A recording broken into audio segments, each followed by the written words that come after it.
Okay, lecture 9, existence and uniqueness. So we'll state what existence and uniqueness is and talk about the consequences a little bit. So we've been talking about differential equations, dy dt equals f of t comma y. Are there solutions? And if there are, how many? And we have to be a little bit careful about this. And so this is the theorem statement, which we're not going to go through the proof because it's a little complicated at this point. But here's our differential equation. Oh, this should be a ty. Put that backwards. And this is the right-hand side. So if we put some mild conditions on the right-hand side of our differential equation, which is just saying that this function is continuous, which means that it doesn't, it's defined and continuous. So that means it doesn't make any jumps, right? Continuity is if you jump from one point to another, that's not continuous. The partial derivative, this means the change in f with respect to y. So what's our picture going to look like? We're going to draw our t-axis, we're going to draw our y-axis, we're going to put in a rectangle.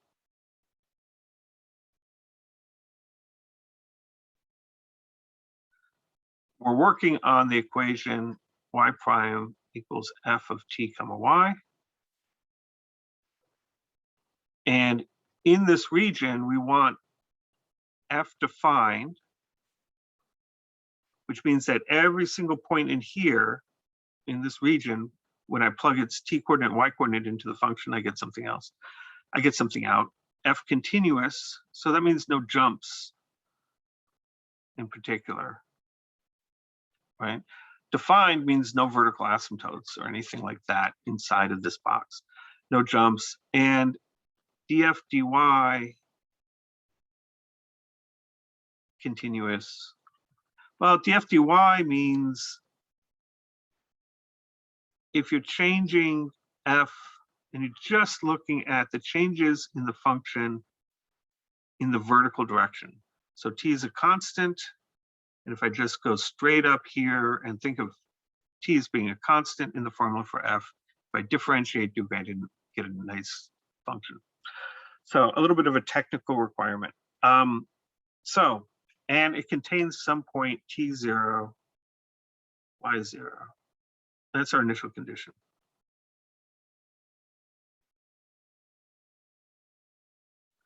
Then for some open interval containing t0, so that means we have some open interval here, call that I. So that just means a bunch of numbers around t0. And that means that the solution to our equation will exist on that. So there is some open interval I so that there is a solution that goes to that point. So what is all this stuff about f meaning? It means that we have a relatively nicely behaved slope field in here.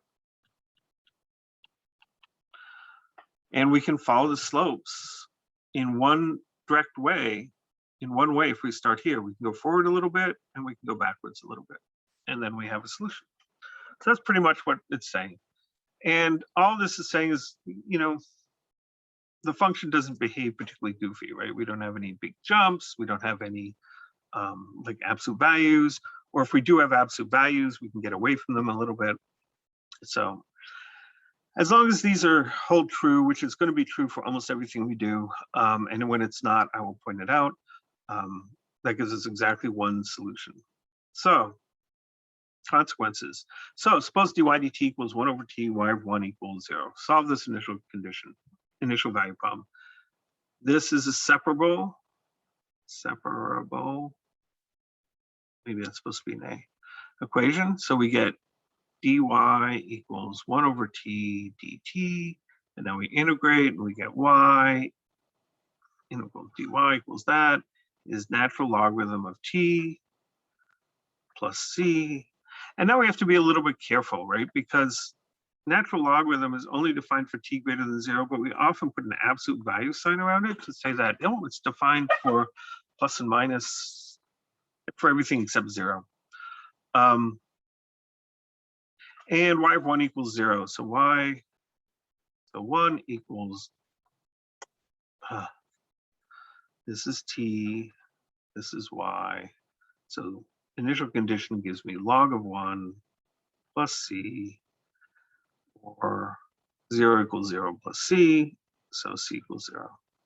So the solution to this initial value problem is y equals natural log of t.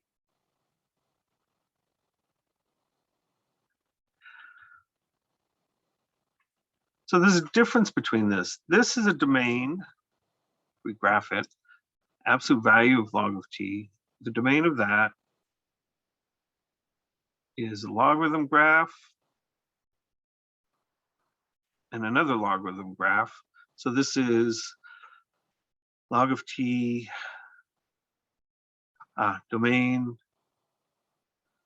all t not equal to 0. This graph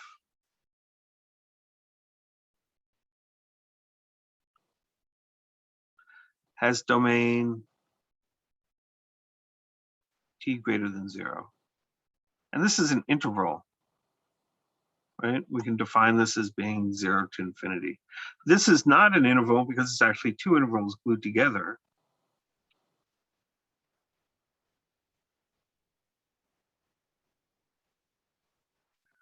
Right? Written like that in interval notation. And the problem with this and with uniqueness is that we know that this part goes through the initial condition of 0, 1. This part is absolutely not connected to that, the right-hand part at all, right? So if I change this by moving it up or down, I still have a function that's got the right derivative because differentiating a constant just gives me 0, and it satisfies the initial condition. But then that gives me infinitely many solutions. So if we define log of minus t plus c for t less than 0, log of t for t greater than 0, right? Each one of these is a solution to this initial value problem. And there's infinitely many of them because every choice of c moves the left-handed side up and down a little bit, and you get a different solution, you get a different function. And we don't want to have infinitely many functions. So we want to restrict our domains to intervals that contain the initial condition, right? And so in this case, just t greater than 0 or 0 to infinity. So another problem is that you have with initial conditions is dy dt equals y squared. So dy over y squared equals dt. To solve that, we integrate both sides. Minus 1 over y equals t plus c. We know the initial conditions are 0, y equals 0 equals y0. So if t equals 0, we get minus 1 over y0 equals c. So what's our solution? If I invert this, I get minus y equals 1 over t plus c. But I know that c is equal to this, so minus y equals 1 over t minus 1 over y0. And then I'll multiply both sides by minus 1. So there's our solution.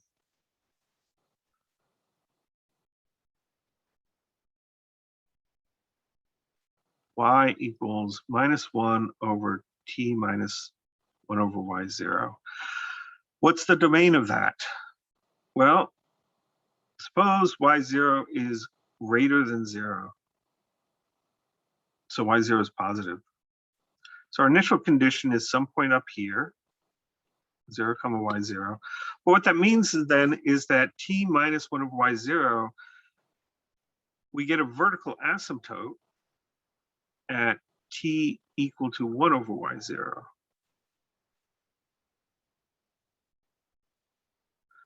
And so there's our vertical asymptote. So minus 1 over t minus 1 minus y0. So our solution is going to look like, have two parts like this, right? This is a vertical asymptote, and so there's a left-hand side and a right-hand side. So we want this part to be the solution because it's on an interval, and the interval is minus infinity all the way up to 1 over y0. So initial condition plays a large role in what the domain is. If we set y0 to be less than 0, so our initial condition is here, then we still have a vertical asymptote at t equal 1 over y0. But now if y0 is negative, that means that's over here somewhere. So 1 over y0 is there, and that's where we have a vertical asymptote. And so our solution curve, right, this thing, if you graph it, would look like this. That means this is our solution curve. And the domain is 1 over y0, which is a negative number, remember, out to plus infinity. So your domain can depend strongly on what your initial condition is, and it won't be obvious from the differential equation, right? This looks pretty innocuous, that you'll have these kinds of vertical asymptotes. And finally, what happens if y0 equals 0? Well, if you plug it in, it looks like it doesn't make any sense at all because you get 1 over y0 and that doesn't work. But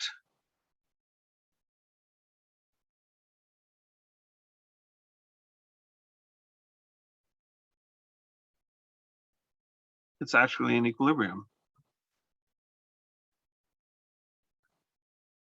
So y equals 0 is the solution, and the domain is, in fact, minus infinity to infinity.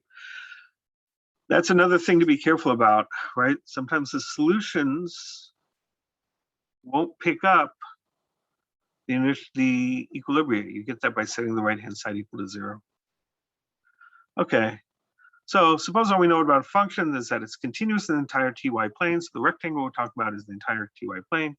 F of t1 equals 0, f of t3 equals 0, and it's positive. So here's my t-axis, here's my y-axis. What does this mean? That means that if y equals 1, right, in this differential equation, the slope is equal to 0. And that's exactly what an equilibrium is. So it's telling us that y equals 1 is an equilibrium. Y equals 3 is also an equilibrium. And the slope field, well, there should be a y here, shoot. The slope field between them is positive. So what can you say about solutions? Well, what we've been talking about is saying that this always sort of approaches this and never actually hits it, has that as an asymptote. But why does that have to happen? Why can't we have a solution that goes through the equilibrium like this? And the problem becomes this point. If we take that point as our initial condition, having two solutions going through it means that I have two separate solutions with one and the same initial condition. So can't have two different solutions with same initial condition because it violates the uniqueness and existence rule. So I can't have a solution start here and then go through this equilibrium solution and then go off and do whatever it does. It can't ever cross this other solution. And if we have a solution here, we know that this solution can't ever, in fact, cross this one either. And same going backwards. So the existence and uniqueness theorem tells us that you can't actually cross solutions. Once you have an equilibrium that bounds all your solutions, right? So everything that starts in between these two equilibriums is trapped there. What's going on up here? No idea. We don't have any information about that. So what can I say about solutions with other initial conditions? Not much, because we have no information. And then finally, suppose f of ty satisfies the hypothesis of the existence and uniqueness theorem, and we know that these two things are solutions, whatever this slope field is. So we can draw our slope field, t, y, y1 of t, we can sketch that goes through 0, 1. So e to the t.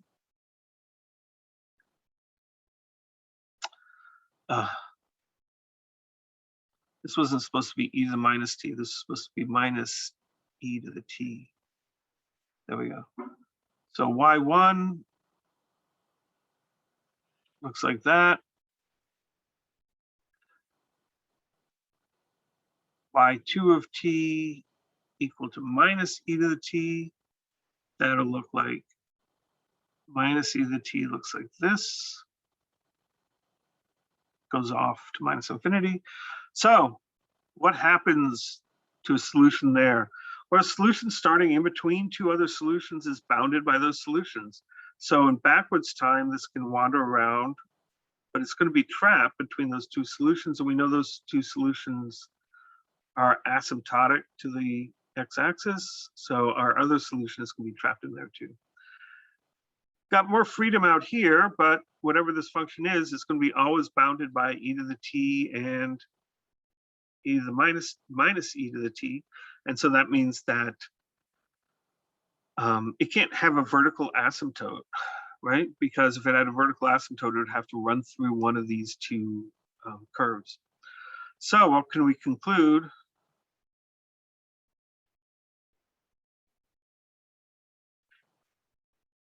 Anything that starts at y0 equals 0 is trapped between two equilibria, not two equilibria, is trapped between two solutions, each of which have domain minus infinity to infinity.